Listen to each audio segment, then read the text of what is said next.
Api di Bukit Menoreh. Cerita, S.H. Mintarja. Audiobook, novel silat. Bab 53.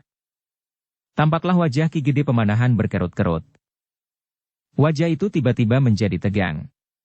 Ketika ia berpaling kepada Untara dan kemudian kepada Widura, maka dilihatnya wajah kedua pemimpin prajurit Pajang di Sangkal Putung itu pun menjadi tegang pula. "Kakang Sumangkar," berkata Ki Gede Pemanahan kemudian. "Apakah Kakang Sumangkar atau setidak-tidaknya orang-orang Kakang tidak melakukan perbuatan itu?" "Tidak Ki Gede, tidak," jawab Sumangkar. "Jangan berbohong, Kakang." "Kenapa aku berbohong? Sekarang Ki Gede dapat melihat, aku telah menepati janjiku. Datang ke desa kecil ini, bahkan tanpa senjata untuk meyakinkan kesungguhan kami di hadapan Ki Gede Pemanahan dan Angger Untara dan Widura. Sebab sebenarnya kami pun dapat mengerti, setelah terjadi peristiwa itu, maka para pemimpin Pajang akan dapat menjadi ragu-ragu." Tiba-tiba serentak mereka berpaling ketika dari belakang para pengawal Ki Gede Pemanahan terdengar seseorang berkata, "Aneh. Bukankah itu aneh sekali, Ayah?" Yang berkata itu adalah Sutawijaya.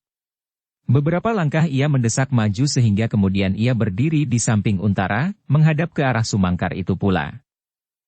Dada Sumangkar berdesir melihat anak muda itu. Anak muda itulah yang telah berhasil menyobek perut Arya Penangsang sehingga ususnya mencuat keluar. Bulu-bulu Sumangkar tiba-tiba terasa meremang mengenang peperangan itu. Arya Penangsang benar-benar orang yang keras hati. Meskipun ususnya telah keluar itu telah disangkutkan pada keris di lambungnya. Kini anak muda itu berdiri di mukanya dengan sebatang tombak pendek, bukan tombak berlandasan panjang seperti yang dipakainya bertempur melawan Arya Penangsang. Sambil membungkukkan badannya Sumangkar berkata, "Kau Angger yang perkasa. Berbahagialah ayahanda mempunyai seorang putra seperti Angger, dan berbahagialah Adipati Pajang mempunyai prajurit setangkas tuan." "Terima kasih Paman Sumangkar," sahut Sutawijaya. Namun sekali lagi ia bertanya kepada ayahnya, "Apakah ayah merasakan keanehan itu?" Ki Gede Pemanahan mengangguk-anggukkan kepalanya. Katanya, "Ya, aku merasakan kejanggalan jawaban Kakang Sumangkar. Untara dan Widura pasti merasakannya pula." Kemudian kepada Sumangkar Ki Gede Pemanahan bertanya, "Nah, Kakang, anakku pun merasakan suatu kejanggalan pada jawaban-jawaban yang Kakang ucapkan." Sumangkar menarik alisnya tinggi-tinggi, sehingga alis yang sudah mulai berwarna putih itu pun bergerak-gerak. Sekali dipandanginya Sutawijaya. Kemudian Untara dan Widura. Sekali-sekali ia berpaling memandangi beberapa bagian dari para prajurit Pajang yang dapat dilihatnya di bawah pohon-pohon yang rindang sepanjang dinding desa. Dan sekali-sekali ia berpaling juga kepada orang-orangnya yang berdiri tegang di samping ikatan-ikatan senjata yang mereka bawa. Matahari yang kini telah melampaui titik pusat itu sama sekali tidak terasa membakar tubuh-tubuh mereka dan memeras keringat mereka. "Apakah yang terasa janggal itu Ki Gede?" bertanya Sumangkar. "Kakang Sumangkar, jangan Kakang menganggap bahwa aku terlampau berprasangka," berkata Ki Gede Pemanahan. "Di dalam peperangan segala macam siasat dan cara dapat terjadi. Mudah-mudahan Kakang Sumangkar tidak mempergunakan cara yang licik itu. Bahkan terbayang pun jangan pada angan-angan Kakang Sumangkar." Ki Gede Pemanahan berhenti sejenak, namun kemudian diteruskannya. "Tetapi Kakang, kenapa Kakang tidak terkejut dan heran melihat kehadiranku di sini? Apakah itu bukan hal yang aneh bagi Kakang? Apakah Kakang telah mengetahuinya lebih dulu?" Sumangkar mengerutkan keningnya. Bahkan matanya kemudian menyorotkan berbagai macam pertanyaan. Bukan saja Ki Gede Pemanahan yang heran melihat sikap Sumangkar menilai kehadirannya, tetapi Sumangkar pun heran mendengar pertanyaan Ki Gede Pemanahan itu. "Ki Gede," berkata Sumangkar kemudian, "adakah mengherankan, dan apakah seharusnya aku menjadi terkejut dan heran melihat seorang Senapati Agung, seorang Panglima Prajurit Wira Tamtama berada di garis peperangan? Kalau seorang prajurit berada di garis perang merupakan suatu keanehan, maka alangkah piciknya pengetahuanku kini tentang peperangan." Ki Gede Pemanahan mengangguk-anggukan kepalanya mendengar jawaban Sumangkar itu. Katanya, "Kau benar Kakang. Tetapi apakah sudah selayaknya, bahwa Panglima Wira Tamtama harus berada di garis perang pada saat-saat seperti ini? Kalau Kakang menganggap itu wajar, baiklah. Tetapi kenapa Kakang tidak terkejut mendengar bahwa di desa ini telah terjadi kebakaran? Mungkin Kakang telah melihat asap yang mengepul tinggi dan api yang menjilat ke udara. Tetapi dari mana Kakang tahu bahwa yang melakukan pembakaran itu si Danti, Sanakeling dan kawan-kawannya? Dari mana pula Kakang tahu bahwa telah terjadi pencegatan di Bulak Jagung yang dilakukan oleh Ki Tambak Wedi? Maafkan Kakang, aku menjadi bercuriga mendengar semuanya itu. Aku menjadi berprasangka bahwa semuanya telah diatur sebaik-baiknya. Suatu pembagian tugas yang rapi antara Ki Tambak Wedi dan Sumangkar. Sumangkar mendengarkan kata-kata itu dengan seksama. Baru kini ia justru menjadi terkejut.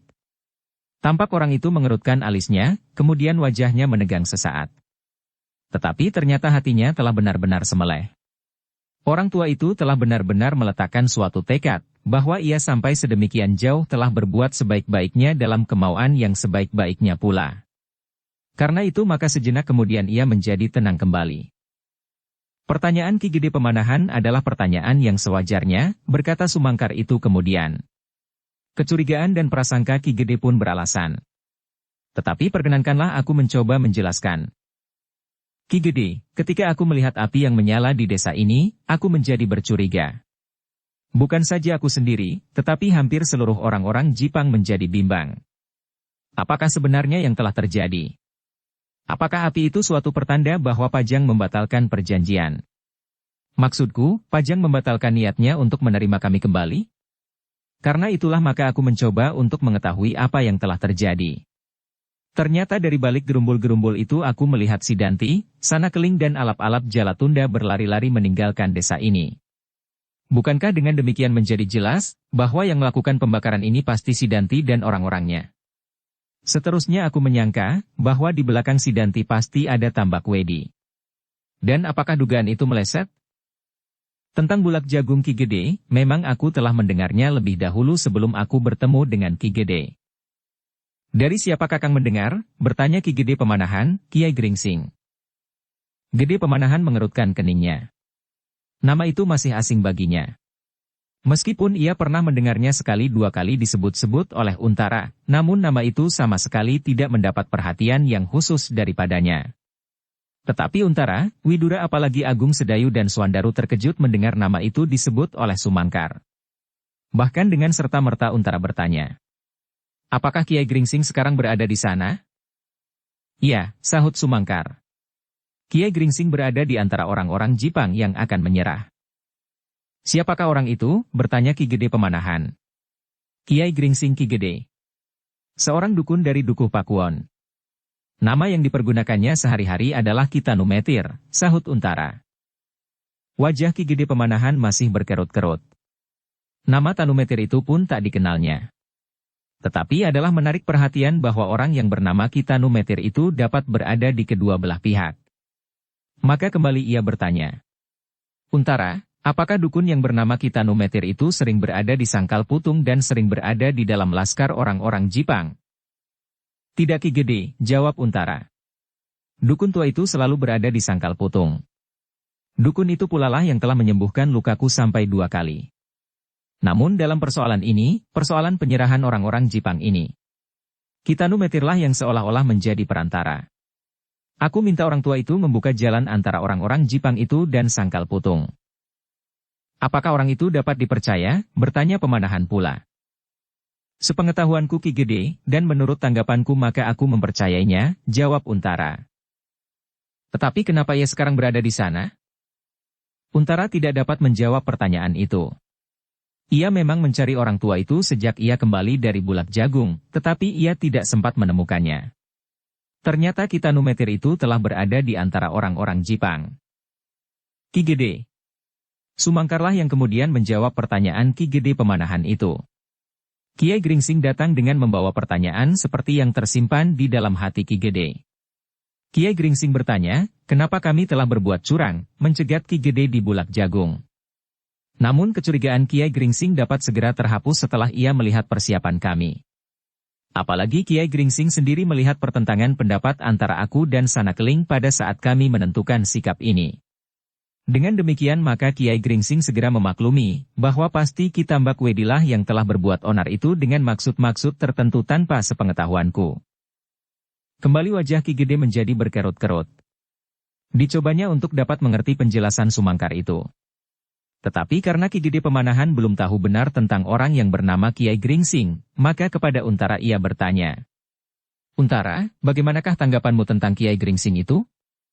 Apakah keterangan Sumangkar tentang orang yang bernama Kiai Gringsing itu dapat kau benarkan? Setidak-tidaknya menurut anggapanmu hal itu dapat terjadi atasnya? Untara menjadi ragu-ragu sejenak. Tetapi ia harus mengatakan tanggapannya tentang Kiai Gringsing menurut penilaiannya. Maka jawabnya. Menurut keadaan yang pernah aku saksikan Ki Gede, maka Kiai Gringsing itu memang mungkin dapat berbuat demikian. Ki Gede Pemanahan mengangguk-anggukkan kepalanya. Kemudian katanya, kalau kau dapat menganggap bahwa Kiai Gringsing memang dapat berbuat demikian, dan apabila kau percaya kepada Kiai Gringsing, maka aku dapat mempercayai sebagian besar dari cerita Kakang Sumangkar. Sumangkar menarik nafas dalam-dalam, seolah-olah ia kini telah dibebaskan dari sebuah hukuman yang mengerikan. Namun dalam pada itu kembali ia mendengar Ki Gede Pemanahan bertanya pula kepadanya. Tetapi apakah kau benar-benar dapat melihat Sidanti dan Sanakling berlari-lari dari gerumbul sejauh itu? Tidak Ki Gede, jawab Sumangkar. Aku tidak melihat dari jarak itu. Tetapi aku menyelinap ke gerumbul-gerumbul yang lebih dekat di sebelah desa ini. Sumangkar berhenti sejenak, kemudian dilanjutkannya. Kiai Gringsing juga ikut serta melihatnya, dan Kiai Gringsing membenarkan penglihatanku bahwa orang yang berlari-lari dari desa ini adalah Sidanti. Ki Gede Pemanahan mengangguk-anggukkan kepalanya. Kemudian kepada Untara dan Widura ia bertanya. Untara dan Widura yang memegang tanggung jawab sepenuhnya atas Sangkal Putung, bagaimana pertimbanganmu? Kembali dada Untara dan Widura dilanda oleh keraguan-raguan. Tetapi kembali mereka berkata seperti kata hati mereka. Ki Gede, kami dapat mempercayainya sampai sekian. Ki Gede mengangguk-anggukkan kepalanya. Kemudian katanya kepada Sumangkar. Mana orang-orangmu yang lain? Apakah kau hanya akan menyerah dengan 25 orang ini? Tidak Ki Gede, sahut Sumangkar. Berdasarkan berbagai pertimbangan, menurut Kiai Gringsing, yang ternyata aku temui, yaitu kecurigaan para pemimpin Pajang atas diri kami, maka aku mengambil sikap seperti yang dikehendaki oleh Kiai Gringsing, untuk meyakinkan para pemimpin Pajang atas kehendak baik kami. Kami datang bersama-sama senjata-senjata kami. Sesudah itu, maka segera akan menyusul orang-orang kami apabila segala kesalahpahaman sudah diatasi. Sekali lagi Ki Gede Pemanahan mengangguk-anggukkan kepalanya. Kini ia tertarik benar kepada orang yang menyebut dirinya Kiai Gringsing. Ia ingin bertemu dan berbincang tentang beberapa hal dengan orang itu. Apa yang didengarnya dari Sumangkar dan Untara seolah-olah telah memberikan kepadanya gambaran tentang seorang dukun tua yang memiliki beberapa kelebihan dalam menanggapi berbagai persoalan. Bahkan orang tua itu telah dengan cepat dapat mengambil sikap untuk menyelamatkan rencana penyerahan yang akan dilakukan oleh orang-orang Jipang. Kakang Sumangkar, berkata Ki Gede Pemanahan itu pula. Telah sampai saatnya Kakang membawa orang-orang Kakang itu kemari. Apakah Kiai Gringsing akan kembali ke Sangkal Putung bersama dengan orang-orang Jipang? Sumangkar mengerutkan keningnya. Jawabnya. Aku tidak tahu Ki Gede. Aku tidak tahu apakah Kiai Gringsing akan bersama-sama dengan kami. Baik. Kalau demikian, datanglah bersama laskarmu, berkata Ki Gede Pemanahan. Terima kasih Ki Gede. Aku akan kembali menjemput mereka di belakang gerumbul-gerumbul itu. Mereka menunggu apakah mereka dapat datang tanpa kesulitan. Kami telah berjanji, berkata Ki Gede, kalau kalian tidak berbuat sesuatu, maka kami akan menepati janji itu. Terima kasih Ki Gede, sahut Sumangkar sambil membungkukkan badannya. Kini perkenankanlah aku menjemput orang-orang kami. Silahkan Kakang. Sumangkar itu pun kemudian melangkah beberapa langkah mundur. Ia masih melayangkan pandangan matanya beredar pada dinding-dinding halaman desa benda yang kecil. Ia melihat ujung-ujung tombak dan pedang di balik dinding-dinding itu. Dan di sana-sini ia melihat prajurit Pajang bertebaran dalam kelompok kecil di luar dinding.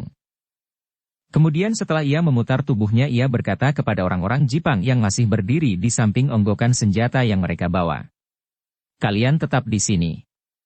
Aku akan menjemput kawan-kawan kalian. Orang-orang itu pun mengangguk sambil menyahut. Baik, Kiai. Sumangkar pun segera berjalan tergesa-gesa meninggalkan orang-orangnya yang berdiri tegang kaku. Seolah-olah mereka jadi membeku. Tak seorang pun yang berani menggerakkan ujung jarinya sekalipun.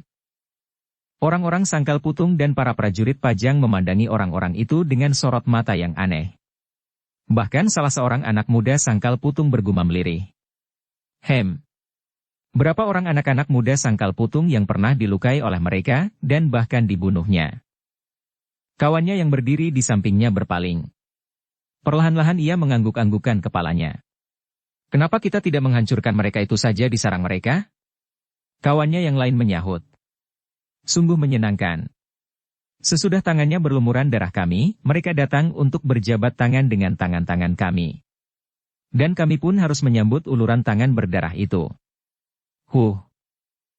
Anak-anak muda Sangkal Putung itu pun kemudian terdiam ketika mereka melihat seorang prajurit Pajang berjalan di belakang mereka. Kini mereka berdiri mematung di dalam pagar batu yang membatasi desa Benda. Mereka masih melihat Sumangkar itu pun hilang di balik gerumbul-gerumbul yang rimbun.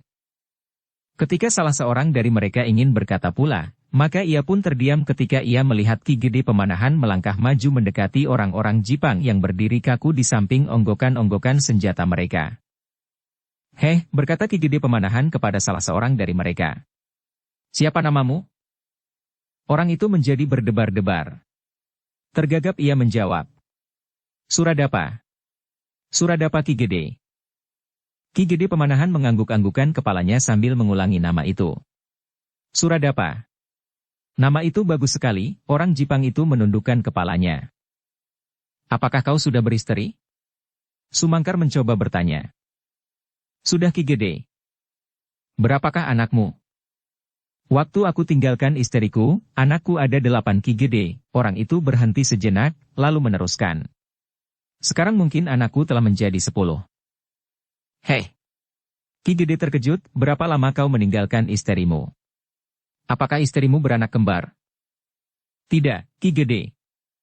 Kenapa bertambah dengan 2 sekaligus? Istriku sama-sama sedang mengandung tua pada saat aku pergi. Berapa istrimu? 2, Ki Gede. Ki Gede Pemanahan tersenyum.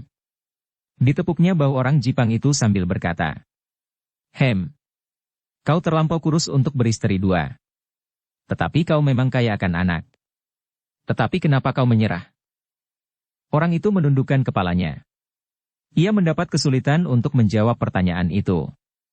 Iya, kenapa ia menyerah? Ia mendengar Sumangkar berkata, bahwa pertempuran-pertempuran yang akan terjadi kemudian hampir tak akan berarti apa-apa, selain kerusuhan, pembunuhan dan penaburan benih-benih dendam di mana-mana. Karena itu ia mencoba menirukan kata-kata Sumangkar. Ki Gede, tetapi ia tidak ingat kalimat-kalimat yang harus diucapkannya. Maka ia meneruskan, aku kepingin melihat anak-anakku dan kedua bayi yang belum pernah aku lihat. Ki Gede mengangguk-anggukkan kepalanya. Katanya. Apakah tanpa menyerahkan diri, kau tidak dapat melihat anak-anakmu itu? Orang itu menggeleng. Tidak Ki Gede, jawabnya. Desa kami sudah dikuasai oleh prajurit Pajang. Kalau demikian, apakah sesudah kau berhasil melihat anak-anakmu kau akan kembali melarikan diri memihak ke Nada Sanakeling dan Sidanti? Tidak Ki Gede, tidak, sahutnya cepat-cepat. Aku akan tetap menyerah untuk seterusnya, sebab aku tidak ingin lagi berperang. Aku sudah jemu berkeliling dari satu tempat ke tempat yang lain, dari satu hutan ke hutan yang lain. Aku sudah jemu mengalami masa yang pahit itu. Makan dari hasil lampasan dan pemerasan. Bagaimana kalau kau memenangkan peperangan ini, tiba-tiba terdengar pertanyaan yang tidak disangka-sangkanya. Pertanyaan yang tidak tahu bagaimana ia harus menjawabnya. Karena itu maka orang Jipang itu menjadi pucat dan gemetar. Bagaimana kalau kau menangkan peperangan ini, desak Ki Gede Pemanahan. Apakah aku akan kau gantung, kau cincang atau kau angkat menjadi pepatih Jipang? Orang itu menjadi semakin pucat. Ia tidak tahu bagaimana ia menjawab. Keringatnya tiba-tiba semakin banyak membasahi tubuhnya, tetapi keringat yang dingin. Beberapa orang anak muda Sangkal Putung mendengarkan percakapan itu dari sudut desa. Mereka sengaja memerlukan memperhatikan setiap patah kata yang diucapkan oleh Ki Gede Pemanahan dan jawaban yang diucapkan oleh orang-orang Jipang itu. Tetapi orang Jipang itu masih belum menjawab. Kepalanya semakin tunduk dalam-dalam dan dadanya serasa menjadi kian sesak. Suradapa, berkata Ki Gede Pemanahan. Sebelum Adipati Jipang memenangkan perang ini, ia telah melakukan serangkaian pembunuhan-pembunuhan untuk menyingkirkan lawan-lawannya yang mungkin akan menjadi perintangnya menuju ke Singgasana Demak. Meskipun aku tahu bahwa pengaruh pengikut-pengikutnya banyak mendorongnya melakukan perbuatan yang tidak terpuji itu. Nah, apakah kira-kira yang akan dilakukan kalau ia kemudian benar-benar menguasai Demak? Adipati Pajang pasti akan terbunuh. Aku, Ki Jurumartani, Ki Penjawi, Ki Wila, Ki Wuragil dan para senapati prajurit. Bandingkan sikap Adipati Jipang itu dengan sikap Adipati Pajang. Mungkin Arya Penangsang sendiri tidak ingin berbuat demikian. Tetapi kekuasaan-kekuasaan yang ada di bawahnya itulah yang telah menjerumuskannya. Sekarang, Adipati Pajang bersikap lain. Ia tidak menaburkan dendam yang tersimpan di hati. Bahkan ia mencoba mencari jalan supaya pertentangan ini berakhir tanpa pertumpahan darah lebih banyak lagi. Apakah ini dapat kau mengerti dan kau rasakan? Orang itu masih menundukkan kepalanya. Ya Ki Gede, suaranya menjadi sesak parau. Yang lain bagaimana? Apakah kalian dapat juga mengerti perbedaan itu? Ya Ki Gede, hampir serentak mereka menjawab. Kalau begitu, tularkan pengertian itu kepada kawan-kawanmu. Kepada keluargamu, kepada siapa saja yang kau temui. Supaya mereka dapat menilai keadaan sebaik-baiknya. Tetapi ingat, bahwa ini bukan berarti melepaskan setiap hukuman bagi yang bersalah, tapi hukuman itu pasti akan berlandaskan pada dasar yang kuat dan adil. Orang Jipang itu dapat memahami sepenuhnya kata-kata Ki Gede Pemanahan. Ia pernah mendengar pula ucapan-ucapan seperti itu dari pemimpin-pemimpinnya. Ia tidak akan menyesal akan hukuman yang harus dijalani. Tetapi ia tahu pasti kapan hukumannya itu akan berakhir.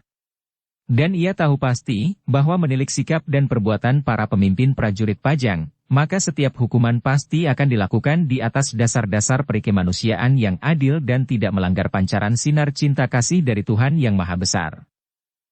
Ya Tuhan Maha Besar dan Maha Murah, orang Jipang itu terkejut mendengar suara angan-angannya sendiri. Sudah terlampau lama ia tidak sempat mengucapkannya. Tiba-tiba kalimat itu diulang-ulangnya di dalam hati, Tuhan Maha Besar dan Maha Murah, dan hatinya pun menjadi tentram. Seandainya orang-orang Pajang ingkar janji, memotong kepala mereka seperti menebas ilalang karena mereka sudah tidak bersenjata, maka kini ia telah menemukan kedamaian abadi di dalam dirinya. Tuhan Maha Besar dan Maha Murah. Orang Jipang itu mengangkat kepalanya ketika ia mendengar Ki Gede Pemanahan bertanya. Kenapa kau terpekur? Apakah kau menyesal mendengar bahwa kau harus bertanggung jawab atas semua perbuatanmu berdasarkan hukum yang berlaku? Orang itu menggelengkan kepalanya. Ketika ia mengangkat wajahnya Ki Gede Pemanahan menjadi heran. Wajah itu telah menjadi berbeda benar dengan wajah sebelumnya. Dengan tatak dan teguh ia menjawab. Tidak Ki Gede. Aku akan melakukan setiap hukuman. Hukuman kerja paksa ataupun kami sekeluarga harus menyingkir dari Demak untuk tinggal di daerah-daerah terpencil. Di hutan-hutan Mentaok atau di hutan-hutan sekitar Pati, kami tidak akan selak meskipun kami akan dihukum mati. Heh, berkata Ki Gede Pemanahan heran. Sikapmu tiba-tiba berubah. Apakah yang terjadi di dalam dirimu? Aku menemukan ketenangan di dalam menyebut nama Tuhan yang Maha Pengasih dan Penyayang, Tuhan yang Maha Besar dan Maha Murah. Ki Gede Pemanahan menepuk bahu orang Jipang itu. Sambil mengangguk-anggukan kepalanya ia berkata, Kau telah menemukan sumber hidupmu kembali. Genggamlah kedamaian itu di dalam hatimu. Jangan terlepas kembali. Kalau kau mampu menuangkan kedamaian hatimu itu kepada kawan-kawanmu, maka kau akan mendapat kebahagiaan berlipat-lipat. Ya Ki Gede, mudah-mudahan aku mampu melakukannya. Yang mendengar percakapan itu, Untara, Widura, bahkan orang-orang Jipang yang lain dan para pemimpin Pajang, menjadi terharu. Orang ini ternyata tidak saja memilih jalan yang dikehendaki oleh pimpinan prajurit Pajang untuk segera menyelesaikan persengketaan yang terjadi dan tersebar di mana-mana, tetapi ia telah menemukan dirinya sebagai manusia yang berada di antara manusia yang lain. Manusia yang merasa dirinya berada di dalam lingkungannya sendiri. Lingkungan yang berasal dari sumber yang sama. Tetapi bukan saja mereka, orang-orang Jepang itu yang seakan menemukan ketetapan hati dalam kedamaian yang abadi apabila mereka dapat mempertahankan nama Tuhan Yang Maha Esa di dalam hatinya, namun tiba-tiba orang-orang sangkal putung yang tidak henti-hentinya mengumpat-umpat itu pun terhenti pula. Tiba-tiba pula mereka merasakan sesuatu bergetar di dalam hatinya. Apakah arti dari sikap ini? Desis mereka di dalam hati masing-masing. Tiba-tiba mereka menjadi malu sendiri. Seolah-olah merekalah yang kini mempertahankan supaya peperangan tetap berlangsung terus. Supaya pepeti masih bertambah-tambah setiap hari. Namun tiba-tiba mereka dihadapkan pada suatu sikap yang jernih dari pemimpin tertinggi Wiratamtama dan hadirnya sinar terang di dalam diri orang-orang Jepang itu. Bukan sekedar menyerahkan diri karena tidak lagi mampu untuk melawan kekuatan Pajang yang setiap hari menekan mereka, tetapi kini mereka menemukan sumber yang lebih tinggi daripada sikap yang mereka ambil. Hakikat dari penghentian perlawanan, bukan saja karena alasan-alasan lahiriah semata-mata. Ki Gede Pemanahan tidak berbicara lagi. Ketika ia memandang ke arah gerumbul-gerumbul liar di hadapannya, maka dilihatnya sebuah barisan yang menyeruak keluar dari balik gerumbul jarak kepiar yang menjadi lebat. Barisan itu adalah barisan orang-orang Jepang. Panglima Wiratamtama itu mengangguk-anggukkan kepalanya. Ia melihat bahwa mereka sudah tidak bersenjata lagi. Orang-orang sangkal putung dan para prajurit Pajang pun melihat pula, bahwa mereka datang dalam barisan yang teratur tanpa senjata di tangan. Dengan demikian, maka ketegangan yang menekan dada masing-masing tiba-tiba terasa mengendor. Terasa bahwa orang-orang Jepang itu sebenarnya lah berkehendak atas kebulatan tekad mereka, untuk menyerahkan diri. Bukan hanya sekedar permainan jebakan yang licik. Bahkan menurut persetujuan yang telah dibuat, mereka akan datang dengan senjata masih di tangan. Mereka baru akan mengumpulkan senjata itu di hadapan para pemimpin prajurit Pajang dan sangkal putung. Tetapi kini mereka datang dengan tangan hampa. Untara berpaling ketika ia mendengar langkah di belakangnya. Ki Demang sangkal putung dan beberapa orang pemimpin laskar sangkal putung datang kepadanya. Didengarnya Ki Demang berbisik. Mereka sudah tidak bersenjata. Untara mengangguk-anggukkan kepalanya. Desisnya perlahan-lahan. Itu adalah sikap yang terpuji. Ternyata Kiai Gringsing memegang peranan pula atas sikap orang-orang Jepang itu. Sambil memandang barisan yang semakin lama menjadi semakin dekat, Ki Demang mengangguk-anggukkan kepalanya. Kini ia tidak berbicara lagi. Wajah-wajah para pemimpin prajurit Pajang, para pemimpin laskar sangkal putung, bahkan semuanya yang berada di tempat itu, menjadi tegang. Mereka melihat derap langkah yang tetap dan tidak ragu-ragu. Sebenarnya orang-orang Jepang itu pun kini tidak ragu-ragu lagi. Apalagi setelah mereka mendengar bahwa Panglima Wiratamtama sendiri telah hadir. Ki Gede Pemanahan, Panglima Wiratamtama itu memandangi barisan itu dengan hati yang berdebar-debar. Sekali-sekali ia berpaling memandangi wajah Untara yang tegang. Semula kepercayaan Ki Gede Pemanahan terhadap Untara seolah-olah jauh menjadi susut. Tetapi setelah ia melihat orang-orang Jepang dalam barisan itu, maka kepercayaannya tumbuh kembali. Dalam keadaan itu, maka Ki Gede Pemanahan segera dapat membuat perhitungan bahwa Ki Tambak Wedi pasti akan menjadi musuh yang lebih berbahaya daripada Tohpati. Musuh yang bertindak terlampau cepat, mendahului semua perhitungan Untara dan Widura. Pada saat-saat mereka melawan Macan Kepatihan, maka Untara dan Widura hampir tidak pernah salah hitung. Hampir setiap gerakan Macan Kepatihan itu dapat dipotong oleh Widura dan kemudian Untara. Namun Ki Tambak Wedi dapat bergerak menembus semua perhitungan para senapati Pajang. Barisan orang-orang Jepang itu pun menjadi semakin lama semakin dekat. Yang berdiri di ujung barisan itu adalah Sumangkar dan beberapa orang pemimpin yang lain. Pemimpin-pemimpin rendahan yang tidak bersedia ikut beserta Sanakeling dan alap-alap Jalatunda. Beberapa puluh langkah dari Ki Gede Pemanahan yang dipayungi oleh bendera kebesarannya, bendera yang memberitahukan bahwa pada saat itu hadir Panglima Wiratamtama, barisan itu berhenti. Di ujung belakang dari barisan itu masih ada beberapa orang yang membawa senjata di tangan mereka. Tetapi demikian mereka berhenti, maka segera senjata itu mereka kumpulkan bersama-sama. Ketika Sumangkar kemudian melangkah maju mendekati Ki Gede Pemanahan, maka Panglima Wiratamtama itu mengangguk-anggukkan kepalanya. Peristiwa itu memang peristiwa yang penting bagi kedua belah pihak. Bagi orang-orang Jepang dan bagi Kadipaten Pajang. Dengan penyerahan itu, maka Pajang akan mendapat kesempatan untuk berbuat lain dari hanya bermain kejar-kejaran dengan sisa-sisa laskar Jipang itu. Tetapi bagaimanapun juga, terasa pada para prajurit Pajang dan Laskar Sangkal Putung, bahwa mereka masih merasakan sentuhan yang pahit di dalam hati mereka. Lawan yang sudah sejak beberapa lama, selalu bertemu dalam medan-medan peperangan, dengan senjata di tangan masing-masing, maka kini mereka melihat orang-orang itu mendekati mereka tanpa gangguan suatu apa. Namun dada orang-orang Jipang itu pun berdesir ketika mereka melihat kesiapsiagaan para prajurit Pajang dan Laskar Sangkal Putung. Mereka melihat ujung-ujung senjata seperti ujung daun ilalang di padang rumput liar. Pada saat-saat lampau mereka pun pernah datang ke desa ini, tetapi juga dengan senjata di tangan. Tetapi kini mereka datang dengan tangan yang hampa. Kalau terjadi sedikit kesalahpahaman, dan para prajurit Pajang dan Laskar Sangkal Putung itu menyerangnya, maka mereka seolah-olah akan menebas batang-batang pisang tanpa perlawanan yang berarti sama sekali. Tetapi menilik sikap Panglima Wiratamtama maka semuanya akan dapat berlangsung dengan sebaik-baiknya. Demikian pula lah harapan Untara.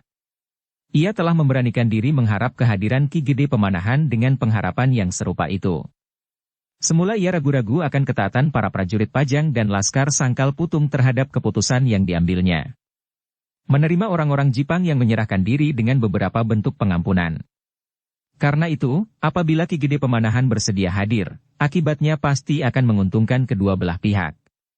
Para prajurit Pajang sudah tentu tidak akan berani melanggar keputusannya dan orang-orang Jipang pun akan terpengaruh oleh wibawa Panglima itu. Dan kini ternyata semuanya itu telah terjadi. Maka di pinggir desa kecil itu, telah terjadi saat-saat yang penting. Dengan kesungguhan Sumangkar menyatakan janji dan kata-kata penyerahan. Betapa berat perasaan orang tua itu. Namun kata-kata itu harus diucapkannya. Di hadapan Ki Gede Pemanahan, Untara dan Widura.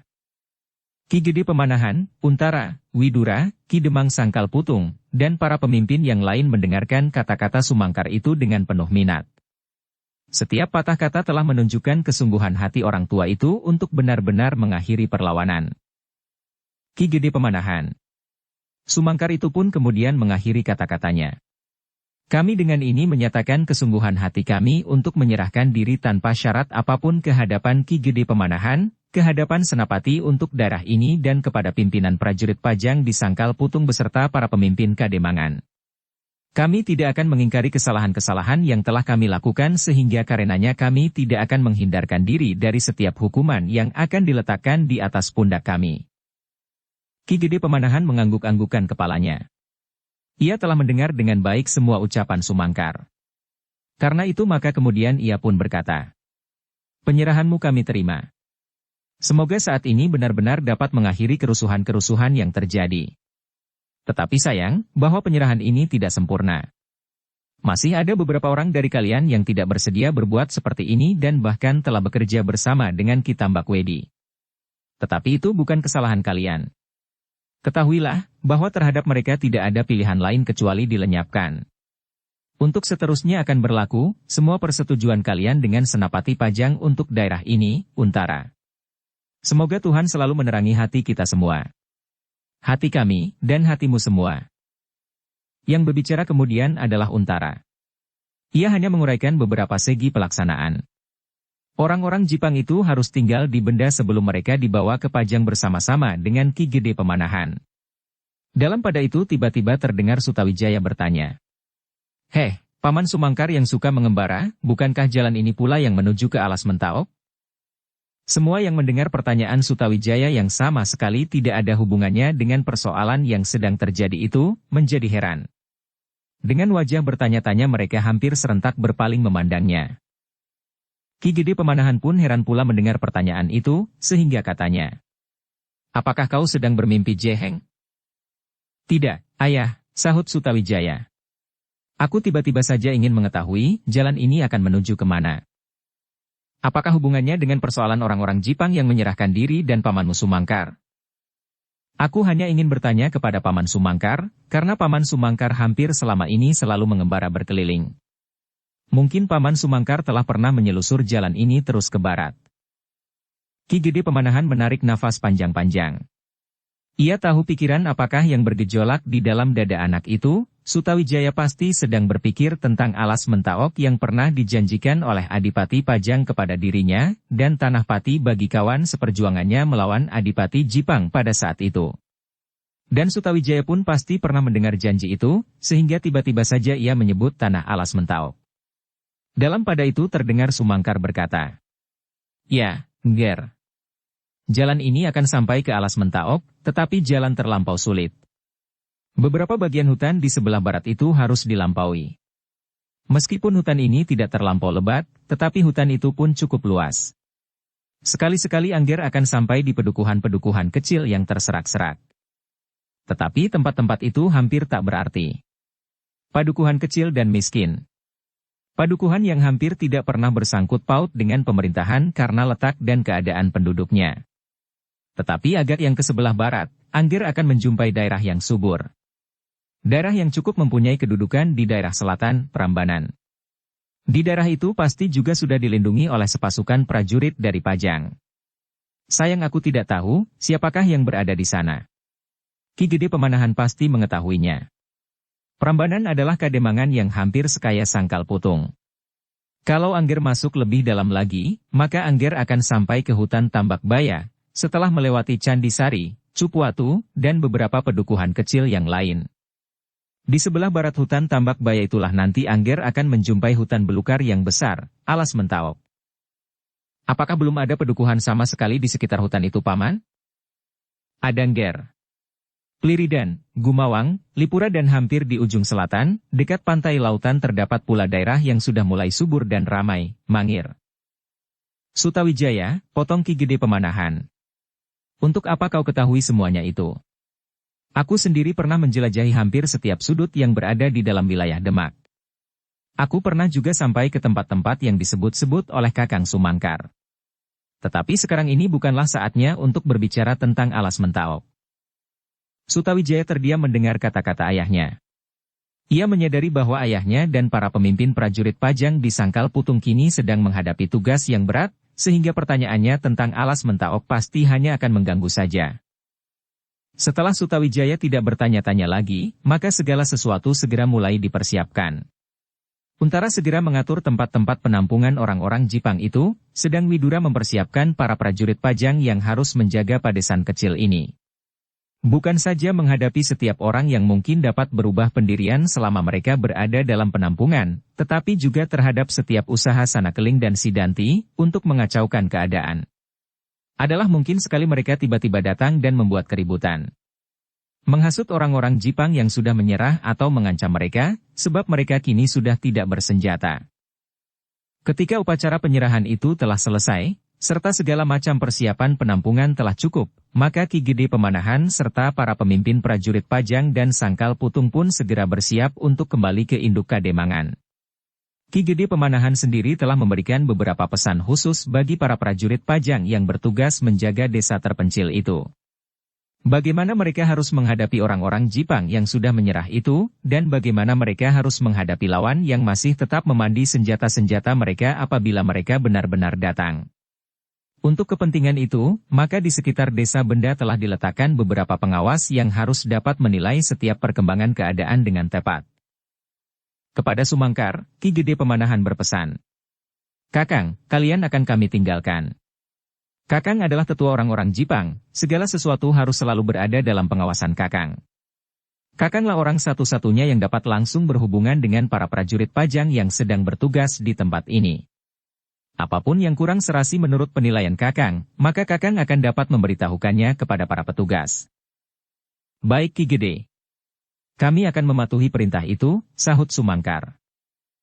Namun ketika Ki Gede Pemanahan akan meninggalkan tempat itu, maka ia masih sempat bertanya kepada Sumangkar. "Di manakah orang yang menamakan diri Kiai Gringsing itu? Apakah ia tidak turut beserta kalian?" Sumangkar menggeleng lemah, jawabnya. "Tidak Ki Gede. Orang yang menyebut dirinya Kiai Gringsing itu tidak bersama kami." "Apakah orang itu tidak ingin bertemu dengan aku?" Sumangkar tertegun sejenak. Namun kemudian ia menjawab, "Tidak Ki Gede. Ternyata Kiai Gringsing belum ingin bertemu dengan Ki Gede Pemanahan." Ki Gede Pemanahan mengerutkan keningnya. Ia menjadi semakin tertarik kepada nama itu. Kiai Gringsing yang sehari-hari disebut Kitanumetir. Seorang dukun yang cakap mengobati berbagai macam penyakit. Baiklah, berkata Ki Gede Pemanahan. Lain kali aku mengharap untuk dapat bertemu dengan orang itu. Pesan itu akan aku sampaikan Ki Gede, sahut Sumangkar. Dalam pada itu, semua persiapan pun telah selesai. Ki Gede Pemanahan dan para pemimpin beserta sebagian dari prajurit Pajang dan Laskar Sangkal Putung akan kembali ke Induk Kademangan. Tetapi Sutawijaya tiba-tiba menggamit Agung Sedayu dan Swandaru Geni. Katanya, "Kita tinggal di sini." "Kenapa?" bertanya Agung Sedayu. "Kita pergi ke Alas Mentaok." "Apakah yang menarik di Alas Mentaok itu?" bertanya Swandaru. "Itulah yang ingin aku ketahui." "Apakah Tuan mempunyai kepentingan dengan hutan itu?" bertanya Agung Sedayu pula. Sutawijaya memandang ayahnya dengan sudut matanya. Kemudian katanya perlahan-lahan, "Tanah itu akan dihadiahkan oleh Adipati Pajang kepada ayah. Aku ingin melihatnya, apakah tanah itu cukup baik untuk dibuka menjadi suatu pedukuhan. Mentaok akan dapat menjadi sebuah tanah perdikan." Agung Sedayu mengangguk-anggukan kepalanya. Tetapi ia pernah mendengar bahwa Mentaok kini masih berupa hutan belantara. "Aku ikut bersama Tuan," tiba-tiba Swandaru menyela. Wajahnya yang bulat tampak berseri-seri gembira. Tetapi wajah Agung Sedayu disaput oleh keraguan-raguan hatinya. Sekali-sekali ia memandangi Sutawijaya, namun sesaat kemudian ditatapnya wajah kakaknya yang masih sibuk mengatur barisan bersama pamannya, Widura. "Aku harus minta izin Kakang Untara dan Paman Widura lebih dahulu," berkata Agung Sedayu. Kau seperti anak-anak saja," potong Sutawijaya. "Bukankah kita sudah cukup dewasa? Kalau aku minta izin pada ayah mungkin ayah akan melarangnya. Kau pun pasti akan dilarang pula. Karena itu maka kita tidak usah minta izin." "Mereka pasti akan mencari kita," berkata Agung Sedayu. "Biarkan saja mereka mencari kita," sahut Sutawijaya. "Besok atau lusa, kalau kita kembali, maka mereka akan berhenti mencari." "Tetapi apakah Ki Gede akan tinggal beberapa lama di sini?" bertanya Agung Sedayu. Mas Ngabehi Loring Pasar menggelengkan kepalanya. "Aku tidak tahu. Kalau ayah tergesa-gesa kembali ke Pajang, biarlah ia mendahului." Agung Sedayu terdiam sejenak. Hatinya dicekam oleh keraguan-raguan. "Kenapa kau selalu ragu-ragu?" bertanya Sutawijaya, "jangan seperti anak kecil. Kau telah mampu berkelahi melawan Sana Keling yang menurut pengamatanku, apabila perkelahian berlangsung lebih lama lagi, kau akan memenangkan perkelahian itu. Kenapa kau selalu masih harus minta izin kepada kakakmu?" Agung Sedayu menggigit bibirnya. Tetapi adalah menjadi kebiasaannya untuk berbuat demikian. Bahkan sampai saat ia telah mampu memecah dinding yang mencengkamnya dalam ketakutan, maka kebiasaan itu tidak segera dapat dilupakan. "Jangan takut," berkata Swandaru. "Aku pun tidak akan minta izin kepada ayahku." Agung Sedayu masih berdiri dalam kebimbangan, sehingga Sutawijaya berkata, "Ayolah. Mau tidak mau kau harus pergi bersama kami." Agung Sedayu tidak dapat membantah lagi. Ia harus pergi ke Mentaok bersama Sutawijaya yang bergelar Mas Ngabehi Loring Pasar dan Swandaru Geni. "Tetapi kita harus memberitahukan kepada para penjaga," gumam Agung Sedayu. "Ah, bodoh kau," berkata Sutawijaya. "Kalau mereka tahu dan mereka mengatakannya kepada ayah, maka aku tidak akan diperbolehkannya. Setidak-tidaknya sepeninggalan Ki Gede Pemanahan dari desa ini." Sutawijaya berpikir sejenak, kemudian katanya, "Baiklah nanti kita memberitahukannya kepada para penjaga." Agung Sedayu masih akan mengatakan sesuatu ketika ia mendengar Ki Gede Pemanahan memanggil, "Sutawijaya. Mari, kita kembali ke Induk Kademangan." Sutawijaya berpikir sejenak. Sekali-sekali dipandanginya wajah Agung Sedayu dan Swandaru Geni. Hampir-hampir ia kehilangan akal bagaimana ia akan dapat menyelinap meninggalkan barisan itu. Mendengar ajakan itu, Agung Sedayu menjadi senang. Mudah-mudahan Sutawijaya mengurungkan niatnya. Sama sekali bukan karena takut menghadapi bahaya di sepanjang jalan, tetapi dengan demikian kakaknya akan memarahinya. Tiba-tiba Agung Sedayu kecewa ketika ia mendengar Sutawijaya menjawab, "Aku akan tinggal di sini sebentar ayah. Aku akan segera menyusul." Ki Gede Pemanahan memandanginya dengan penuh pertanyaan, bahkan orang tua itu menjadi curiga. Katanya, "Apalagi yang akan kau lakukan?" Sutawijaya tertawa, jawabnya, "Aku hanya akan beristirahat sebentar, Ayah. Bukankah di sini sudah ada sepasukan prajurit Pajang? Kalau terjadi sesuatu, maka mereka pasti akan dapat melindungi aku." "Tetapi jangan terlampau lama, Sutawijaya," berkata ayahnya. "Meskipun jarak induk Kademangan, Sangkal Putung dan desa ini tidak terlampau jauh, namun di tengah-tengah bulak itu dapat bersembunyi segala macam bahaya." Sekilas terasa pula oleh Sutawijaya kekhawatiran ayahnya tentang dirinya di daerah yang ternyata masih diliputi oleh bahaya itu. Bahaya yang kini datang tidak saja dari orang-orang Jipang, tetapi lebih-lebih lagi adalah hantu lereng Merapi yang bernama Tambak Wedi. Namun Sutawijaya itu berpikir, Tambak Wedi itu pasti sudah pergi jauh-jauh. Setidak-tidaknya hari ini ia tidak akan datang kembali kemari. Kalau besok ia datang, maka aku sudah berada di alas Mentaok. Mudah-mudahan nanti apabila aku kembali aku tidak menemuinya dan hantu itu tidak mengetahui bahwa aku pergi ke alas Mentaok. Sutawijaya itu terkejut ketika ia mendengar suara ayahnya kembali. "Hei, Sutawijaya, bagaimana? Jangan terlalu lama, kau dengar?" "Ya, ya ayah," jawabnya tergagap. "Aku tidak akan lama di sini." "Jangan memberi aku bermacam-macam pekerjaan lagi," berkata Ki Gede Pemanahan pula. "Aku sudah terlalu letih." "Baik ayah," sahut Sutawijaya. Ki Gede Pemanahan itu pun kemudian bersama-sama dengan Untara, Widura dan para pemimpin Pajang dan Sangkal Putung yang lain pergi meninggalkan desa kecil itu. Mereka akan kembali ke induk Kademangan, dan Ki Gede Pemanahan bermaksud bermalam di Sangkal Putung semalam, sambil menunggu persiapan orang-orang Jipang dan pasukan pengawal yang akan membawa mereka ke Pajang. Tetapi keadaan kini telah berkembang menjadi bertambah sulit. Ketika Untara mengetahui bahwa Ki Tambak Wedi ternyata bergerak terlampau cepat, maka ia harus memperhitungkan keadaan. Baik yang akan pergi mengawal orang-orang Jipang bersama Ki Gede Pemanahan, maupun yang akan ditinggalkan di Sangkal Putung. Jangan sampai Ki Tambak Wedi dapat memanfaatkan keadaan itu. Keadaan di mana pasukan Pajang sedang terbagi. Ki Tambak Wedi yang cerdik itu akan dapat menghadang rombongan ke Pajang atau menusuk jantung Sangkal Putung yang sedang ditinggalkan oleh sebagian dari para pengawalnya mengantar orang-orang Jipang ke Pajang. Karena itu semuanya, maka Untara harus berpikir lebih masak lagi. Sutawijaya dan kedua kawan-kawan barunya itu memandangi pasukan yang berjalan meninggalkan desa Benda. Semakin lama semakin jauh. Sejalan dengan itu, maka hatinya pun menjadi semakin gembira pula. Katanya berbisik kepada Agung Sedayu dan Swandaru. "Nah, kita segera berangkat.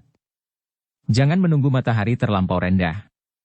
Mungkin kita harus bermalam beberapa malam di perjalanan." "Marilah," terdengar Swandaru yang menyahut. "Kau masih ragu-ragu?" bertanya Sutawijaya kepada Agung Sedayu. "Aku tidak meragukan perjalanan yang akan kita lakukan, tetapi bagaimana Kakang Untara setelah mengetahuinya?" "Aku yang bertanggung jawab," potong Sutawijaya. "Kalau ia marah, biarlah ia marah kepadaku." Agung Sedayu tidak menjawab lagi. Ketika kemudian Sutawijaya berjalan kembali ke gardu di ujung desa, kedua anak muda murid Ki Tanumetir itu mengikutinya di belakang. "Apakah kita akan pergi berkuda atau berjalan kaki?" bertanya Swandaru. "Mana yang lebih baik?" Sutawijaya minta pertimbangan. Mereka terdiam sejenak. Menilik jarak yang harus mereka tempuh, maka kuda akan membantu mereka, tetapi mengingat hutan-hutan yang mungkin terlampau sulit ditembus, maka lebih baik bagi mereka apabila mereka berjalan kaki. Sebab kuda-kuda mereka pasti hanya akan mengganggu di sepanjang perjalanan di hutan-hutan belukar itu. Ketika kedua kawannya tidak menyahut, maka Sutawijaya itu pun akhirnya memutuskan, "Kita berjalan kaki. Mungkin kita akan memerlukan waktu seminggu. Tetapi kita pasti akan sampai. Tetapi apabila kita pergi berkuda, maka kita akan terhalang di hutan-hutan belukar atau kita akan melepaskan kuda-kuda kita. Mungkin kuda-kuda kita itu akan diterkam oleh binatang-binatang buas. Karena itu lebih baik kita berjalan kaki." "Baik," sahut Swandaru Geni, "kita berjalan kaki." "Bagaimana Kakang Agung Sedayu?" Meskipun hatinya masih ragu-ragu, namun Agung Sedayu menganggukkan kepalanya sambil menjawab. "Baik. Kita berjalan kaki." Nah, kita berangkat sekarang. Kita akan masuk ke hutan di hadapan desa benda ini dan menyeberanginya. Kita harus keluar dari hutan itu sebelum senja. Tidak mungkin, potong Agung Sedayu. Lihat, matahari telah terguling ke barat. Meskipun hutan itu tidak begitu lebat, tetapi hutan itu cukup luas. Ah, persetan, gumam Sutawijaya kemudian. Apakah kita akan menembus hutan itu senja nanti atau apakah kita akan berjalan di malam hari? Kita tidak usah meributkannya. Marilah kita pergi. Ingat, Tuan, kita sebaiknya memberitahukan kepergian ini kepada para penjaga, supaya Ki Gede Pemanahan, Ki Demang Sangkal Putung dan Kakang Untara mendapat gambaran, berapa hari kita akan kembali, berkata Agung Sedayu kemudian. Sutawijaya berpikir sejenak, kemudian ia pun mengangguk-anggungkan kepalanya. Baik, katanya. Aku akan berkata kepada pemimpin pengawal. Sutawijaya itu pun kemudian pergi ke gardu penjaga. Kepada seorang prajurit Sutawijaya bertanya. Siapa pemimpin pengawal di sini? Kakang Sendawa, Tuan, sahut penjaga itu. Ia berada di rumah sebelah. Rumah itu dipakai sementara untuk memimpin pengawalan desa ini. Sutawijaya mengangguk-angguk. Namun, tiba-tiba ia berkata.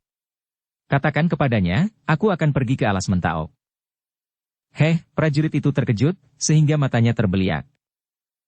Tetapi Sutawijaya pun menjadi heran pula melihat prajurit itu memandangnya dengan pandangan yang aneh, sehingga terloncat pertanyaan dari bibirnya. Kenapa kau memandangku seperti melihat hantu? Tuan, bertanya prajurit itu. Apakah aku tidak salah dengar? Apakah benar Tuan akan pergi ke Alas Mentaok? Iya, kenapa? Jawab Sutawijaya. Alas Mentaok itu terletak di sebelah barat hutan Tambak Baya, Tuan. Iya, aku sudah tahu. Aku akan berjalan terus ke barat. Aku akan melewati Prambanan, Candisari, Cupuatu dan hutan Tambak Baya. Kenapa? Perjalanan yang tidak masuk dalam akalku. Tuan hanya bertiga. Kenapa tidak masuk dalam akalmu? Jarak itu dapat kau ketahui, apakah kau pernah pergi ke sana? Belum, Tuan, tetapi sebagai seorang prajurit aku pernah mendapat tugas ke Prambanan. Kakak Adi Sedayu itu pernah pula mendapat tugas di Prambanan. Kau dapat juga sampai ke Prambanan, mengapa kau heran mendengar rencana perjalanan ini? Bukankah sesudah Prambanan jarak ke Alas Mentaok tidak lagi begitu jauh? Justru daerah itu adalah daerah yang berbahaya, Tuan. Mungkin Tuan akan berjumpa dengan penyamun-penyamun yang sakti. Dan aku pergi ke Prambanan bersama dengan rombongan prajurit dalam jumlah yang cukup. Karena itu maka aku tidak khawatir menjumpai bahaya-bahaya yang serupa. Tetapi apakah Tuan hanya akan bertiga saja? Sutawijaya tertawa. Ditepuknya bahu prajurit itu sambil berkata. Katakan kepada Sendawa. Aku pergi ke Alas Mentaok. Apakah Tuan tidak akan menjumpainya sendiri? Mungkin Kakang Sendawa dapat menceritakan serba sedikit tentang hutan itu. Mungkin Kakang Sendawa pernah mendapat tugas mengunjungi daerah-daerah terpencil di seberang hutan Mentaok beberapa waktu yang lampau atas nama kekuasaan Pajang yang menerima limpahan kekuasaan Demak pada waktu itu. Daerah-daerah yang pernah dikunjungi adalah daerah-daerah Mangir dan Lipura. Sutawijaya menggelengkan kepalanya. Tidak. Sendawa pasti hanya akan menakut-nakuti aku. Katakan saja, aku pergi bertiga dengan berjalan kaki. Mungkin kami akan melintasi hutan-hutan bebondotan yang sukar sekali dilalui seekor kuda. Ya, Tuan benar. Kuda-kuda itu hampir tak berarti di hutan-hutan yang lebat. Sudahlah, berkata Sutawijaya. Aku akan pergi. Tetapi, Tuan, bertanya prajurit itu. Tuan tidak membawa bekal apapun di perjalanan. Bagaimana Tuan akan mendapatkan makanan? Apakah Tuan mempunyai beberapa orang yang telah Tuan kenal di sepanjang jalan? Sutawijaya tertegun sejenak. Dipandanginya wajah-wajah Agung Sedayu dan Suandaru Geni. Tetapi kedua anak muda itu pun agaknya tidak tahu bagaimana mendapatkan bekal di perjalanan. Sudah tentu mereka tidak dapat mencari bekal di desa benda yang kosong itu. Yang ada hanyalah orang-orang Jipang dan para prajurit yang sedang bertugas. Mereka sama sekali tidak mempunyai persediaan makanan dari Sangkal Putung. Tiba-tiba Sutawijaya itu bertanya. Apakah di antara kalian ada yang membawa busur dan anak panah? Prajurit itu terdiam sejenak. Ada, desak Sutawijaya. Prajurit itu mencoba melihat beberapa orang kawan-kawannya yang mendengarkan percakapan itu dengan mulut ternganga. Tiba-tiba Sutawijaya melihat beberapa buah busur di sudut gardu. Tanpa bertanya kepada siapapun, ia meloncat dan mengambil 3 daripadanya. "Heh, Agung Sedayu dan Suandaru, apakah kalian dapat memanah?" Yang menjawab adalah Suandaru Geni. Kakang Agung Sedayu adalah pemanah terbaik dari seluruh penghuni Sangkal Putung, termasuk para prajurit Pajang. Bagus. Sutawijaya menjadi gembira. Diraihnya beberapa endong anak panah sambil berkata, "Aku pinjam busur-busur ini." Para prajurit yang berada di dalam gardu itu seolah-olah terpaku beku di tempatnya. Mereka tidak dapat berbuat apa-apa. Mereka hanya melihat Sutawijaya mengambil 3 buah busur dari 5 persediaan busur di gardu itu, beserta 3 endong penuh dengan anak panah.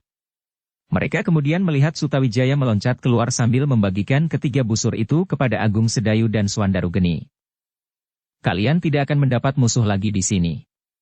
Biarlah senjata-senjata ini kami bawa ke alas Mentaok," berkata Sutawijaya kepada para prajurit Pajang itu. Sebelum mendapat jawaban, maka Sutawijaya segera mengajak kedua kawannya itu berjalan meninggalkan desa Benda menuju ke arah barat. Alas Mentaok. Perjalanan itu bukanlah perjalanan yang ringan. Jalan yang harus mereka lewati adalah jalan yang sulit dan jauh. "Dengan anak-anak panah ini kita akan mendapat bekal di sepanjang jalan," gumam Sutawijaya. "Apakah kita akan menyamun atau memeras sambil menakut-nakuti orang dengan anak panah?" bertanya Suandaru. Sutawijaya tertawa terbahak-bahak sehingga tubuhnya berguncang-guncang. Agung Sedayu yang segera menangkap maksud Sutawijaya pun tersenyum. "Kenapa?" bertanya Suandaru heran. "Aku belum pernah menyamun orang," berkata Sutawijaya di antara derai tertawanya. "Lebih baik kita menyamun kijang atau menjangan." "Oh," Suandaru tersenyum sambil menundukkan kepalanya. Pipinya yang gembul itu pun menjadi kemerah-merahan. Ternyata ia tidak cepat menangkap maksud Sutawijaya dengan busur dan anak panah itu, yang akan menjadi alat berburu yang baik. Sesaat kemudian ketiga anak-anak muda itu terdiam. Mereka berjalan dengan cepat ke arah barat. Di belakang mereka pedesaan Benda seolah-olah berjalan mundur, sedang gerumbul-gerumbul jarak yang liar di hadapan mereka pun menjadi semakin dekat. Di belakang semak-semak itu akan terbentang sebuah lapangan rumput yang tidak begitu lebar.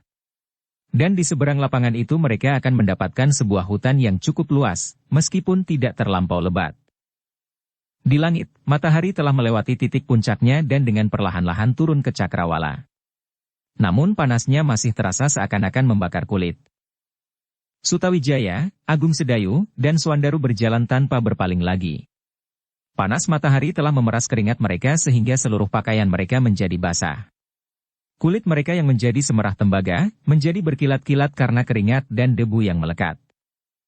Para prajurit di Benda pun kemudian menjadi gempar. Cerita tentang Sutawijaya dan kedua anak muda yang telah mereka kenal dengan baik, yaitu Agung Sedayu dan Suandaru, benar-benar menimbulkan berbagai pembicaraan. Ada yang menjadi cemas, ada yang menjadi heran dan ada yang menjadi kagum karenanya. Sendawa yang kemudian diberitahu pula tentang kepergian ketiga anak-anak muda itu terkejut sekali. Katanya, "Apakah kalian tidak mencoba mencegahnya?" "Aku telah mencobanya," jawab prajurit itu. Tetapi mereka tidak mendengarkan. Alas Mentaok adalah hutan belukar yang luar biasa lebatnya. Binatang-binatang buas masih berkeliaran dan bahkan di sekitar hutan yang liar itu masih banyak didiami oleh penjahat-penjahat yang sebuas binatang-binatang di dalam hutan itu. "Aku sudah mengatakannya." Sendawa menarik nafas dalam-dalam. Tetapi kemudian ia bergumam. Mudah-mudahan mereka tidak memasuki hutan itu. Mudah-mudahan mereka berhenti setelah mereka melihat wajah Alas Mentaok. Tetapi, berkata prajurit itu, "Bukankah menyeberangi hutan tambak baya itu pun cukup berbahaya? Mungkin mereka akan mendapat beberapa orang kawan. Mudah-mudahan mereka menyeberang bersama-sama dengan rombongan-rombongan yang sering melewati hutan itu pula bersama-sama dengan beberapa orang pengawal. Dengan demikian, mereka akan terhindar dari banyak kesulitan." "Mudah-mudahan," desis prajurit itu. "Meskipun demikian, kita harus memberitahukannya kepada para pemimpin prajurit Pajang di Sangkal Putung. Bahkan kepada Ki Gede Pemanahan sendiri." "Bukankah Raden Sutawijaya itu putra Ki Gede Pemanahan?" "Ya." Demikian sebaiknya, sahut prajurit itu. Nah, sekarang pergilah. Sampaikan laporan ini. Belum lagi prajurit itu pergi, mereka terkejut melihat seseorang memasuki rumah pimpinan itu. Ternyata orang itu adalah dukun tua yang selama ini tidak menampakkan diri. Orang itu adalah Kitanumetir. Dengan nada tinggi ia bertanya sambil tersenyum. Aku dengar, ada di antara kalian yang akan pergi ke Alas Mentaok? Tidak, Kiai, sahut Sendawa. Yang pergi ke Alas Mentaok adalah putra Ki Gede Pemanahan, Raden Sutawijaya. Kitanumetir mengerutkan keningnya. Kemudian kembali ia bertanya. Sendiri? Tidak, jawab Sendawa pula. Bersama dengan dua kawannya. Agung Sedayu dan Swandaru Geni. Hei! Kitanumetir itu pun terkejut. Wajahnya yang tua itu menjadi semakin berkerut-merut. Apakah kepentingan mereka dengan Alas Mentaok itu? Kami tidak tahu Kiai, sahut Sendawa. Seorang prajurit telah mencoba mencegah mereka dengan memberikan gambaran-gambaran tentang perjalanan yang berbahaya itu. Tetapi mereka bertiga sama sekali tidak takut. Kitanumetir mengangguk-anggukan kepalanya. Gumamnya. Tentu tidak. Putra Ki Gede Pemanahan yang telah berhasil membinasakan Arya Penangsang itu tidak akan mengenal takut terhadap apapun.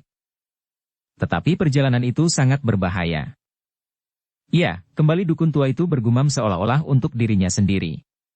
Perjalanan yang berbahaya. Kami akan memberitahukannya kepada Ki Gede Pemanahan Kiai. Bukankah sebaiknya demikian? Bagus, sahut Kitanumetir.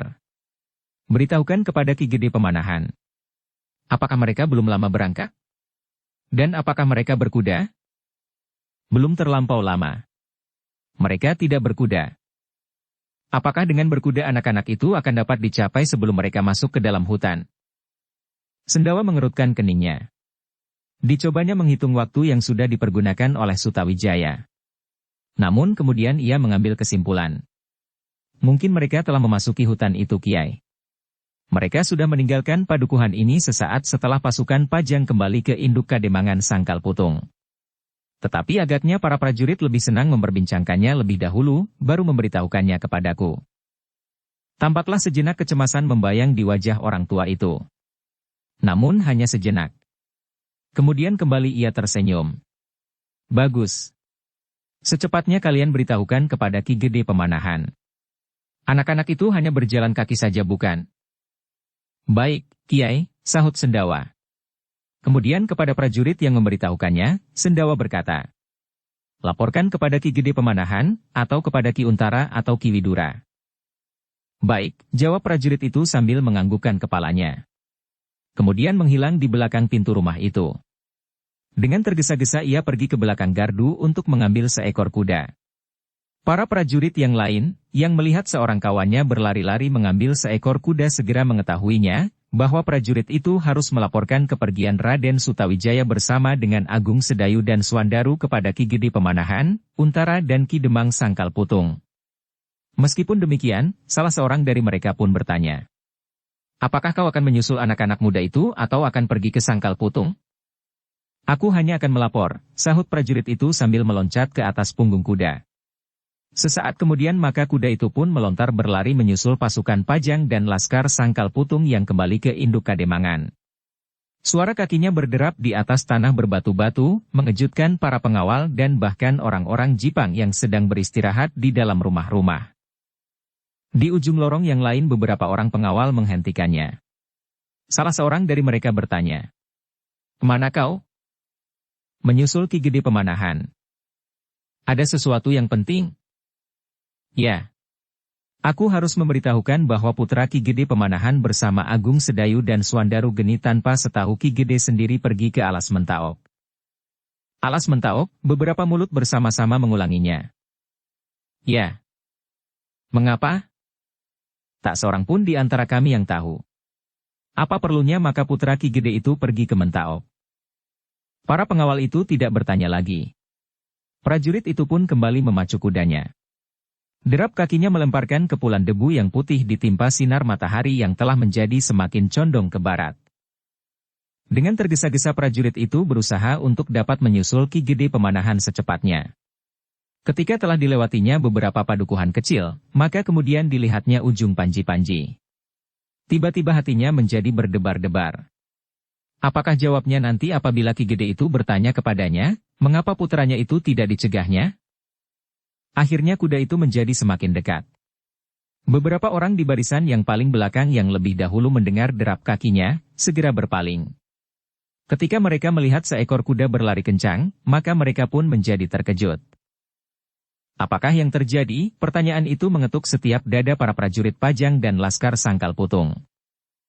Untara dan Widura yang kemudian mendengar derap itu pula, menjadi berdebar-debar. Seperti setiap prajurit yang lain timbul pula pertanyaan di dalam dadanya. Apakah yang telah terjadi? Dalam pada itu terdengar Ki Gede Pemanahan bertanya. Siapakah yang berkuda itu? Seorang prajurit pengawal yang kita tinggalkan di benda, Ki Gede, sahut Untara. Ki Gede Pemanahan mengerutkan keningnya. Ketika orang berkuda itu menjadi semakin dekat, maka Ki Gede itu berkata, mungkin ia membawa persoalan yang segera perlu kau ketahui Untara. Iya, Ki Gede, sahut Untara yang kemudian melambaikan tangannya memanggil prajurit itu. Kuda itu pun kemudian berlari mendahului barisan yang menjelujur di sepanjang jalan. Beberapa langkah dari Untara prajurit itu segera meloncat turun. Apakah ada sesuatu yang penting? Bertanya Untara. Penting bagi Ki Gede Pemanahan, sahut prajurit itu. Ki Gede yang mendengar jawaban itu segera bertanya. Penting bagiku? Apakah itu? Prajurit itu menjadi ragu-ragu sejenak. Baru ketika Untara menyuruhnya mengatakan, ia berkata, Ki Gede, putra Ki Gede bersama Adi Agung Sedayu dan Adi Swandaru telah pergi meninggalkan benda ke arah barat. Menurut keterangannya, mereka bertiga akan pergi ke Alas Mentaok. Bukan main terkejut Ki Gede Pemanahan, Untara, Widura dan orang-orang lain yang mendengarnya, sehingga sejenak justru mereka terdiam. Barisan yang panjang itu pun kemudian berhenti dengan sendirinya. Mereka yang tidak mendengar laporan itu bertanya-tanya di dalam hati. Tetapi berita itu pun kemudian menjalar dari mulut ke mulut, dari ujung terdepan merambat sampai ke ujung belakang. Hampir semua orang menggeleng-gelengkan kepala mereka. Bukan main, gumam salah seorang prajurit. Mereka adalah anak-anak muda yang berani, sahut yang lain. Tetapi apakah kepentingan mereka? Untara dan Widura pun berdiri terpaku. Mereka sejenak saling berpandangan, namun tak sepatah kata pun yang mereka katakan. Sesaat kemudian terdengar Ki Gede Pemanahan bertanya. Apakah mereka sudah lama pergi? Dan apakah mereka berkuda? Tidak, Ki Gede. Mereka berjalan kaki. Mereka berangkat sejenak setelah pasukan ini meninggalkan desa Benda. Kenapa baru sekarang kau memberitahukan? Bertanya Ki Gede. Prajurit itu terdiam. Ia tidak tahu bagaimana ia akan menjawab. Tetapi semuanya sudah terlanjur. Sejenak mereka saling berdiam diri. Ki Demang Sangkal Putung yang mendengar berita itu pun segera pergi ke ujung barisan. Namun ketika dilihatnya Untara, Widura dan beberapa orang yang lain terpaku diam, maka Ki Demang Sangkal Putung pun tidak bertanya apa-apa lagi. Ki Gede Pemanahan kemudian menarik napas dalam-dalam. Anak itu memang nakal. Tetapi kata-katanya tidak dilanjutkannya. Ki Gede itu mencoba membayangkan perjalanan yang akan dilalui oleh putranya beserta Agung Sedayu dan Swandaru. Ki Gede Pemanahan meskipun hanya sekilas telah melihat bagaimana Agung Sedayu dan Swandaru menggerakkan pedangnya. Perjalanan ke Alas Mentaok bukanlah perjalanan yang menyenangkan seperti sebuah tamasya. Yang dihadapi di dalam perjalanan itu adalah alam yang keras dan mungkin juga para penjahat. Tetapi Ki Gede Pemanahan tidak sempat memberi pesan apapun kepada putranya yang nakal itu. Sebagai seorang senapati perang, Panglima Wiratamtama, maka Ki Gede Pemanahan pun pernah mengunjungi daerah-daerah di seberang hutan Mentaok. Karena itu maka Ki Gede dapat membayangkan apakah yang akan ditemui putranya di sepanjang jalan. Ki Gede Pemanahan itu pun kini berdiri dalam kebimbangan. Perasaannya menjadi sangat berat untuk membiarkan putranya dengan dua anak-anak muda itu tanpa berbuat sesuatu. Tetapi ia tidak melihat seorang pun yang dapat diperintahkannya menyusul mereka. Untara atau Widura bukanlah seorang yang akan dapat melindungi Sutawijaya, sebab menurut penilaian Ki Gede Pemanahan, Untara tidak lebih cakap berolah pedang dan tombak daripada Sutawijaya sendiri. Tetapi Ki Gede Pemanahan sendiri sudah tentu tidak akan dapat meninggalkan Pajang terlampau lama untuk menyusul puteranya. Belum pasti puteranya itu segera dapat diketemukan. Apabila anak-anak muda itu sudah masuk ke dalam hutan, maka mencari seseorang di dalam hutan adalah sama sulitnya dengan mencarinya di dalam kota yang ramai. Bahkan mungkin di dalam kota masih sempat bertanya-tanya, siapakah di antara orang-orang kota yang pernah melihat orang yang ciri-cirinya dapat dikenal. Tetapi di dalam hutan, pepohonan justru menjadi tempat-tempat bersembunyi yang baik. Ki Gede Pemanahan seolah-olah berdiri di persimpangan jalan antara kekhawatirannya tentang anaknya dan kewajibannya sebagai seorang panglima. Saat ini Pajang masih sedang dalam pergolakan. Pajang masih mendapat penilaian daripada para adipati di sepanjang pantai dan adipati di wilayah Demak lainnya bagian timur. Apakah Pajang akan mampu berdiri tegak menggantikan Demak? Karena itu, maka Panglima Wiratamtama selalu harus berada di tempatnya. Dalam kebingungan itu Ki Gede Pemanahan berkata, "Marilah kita teruskan perjalanan ini. Biarlah kita pertimbangkan sesudah kita sampai di Induk Kademangan Sangkal Putung." "Marilah Ki Gede," sahut Untara, yang kemudian kepada prajurit yang membawa berita tentang kepergian Sutawijaya, Untara berkata, "Kembalilah ke tempatmu." Prajurit itu pun menganggukkan kepalanya sambil menjawab, "Baik." Bersambung ke bab 54.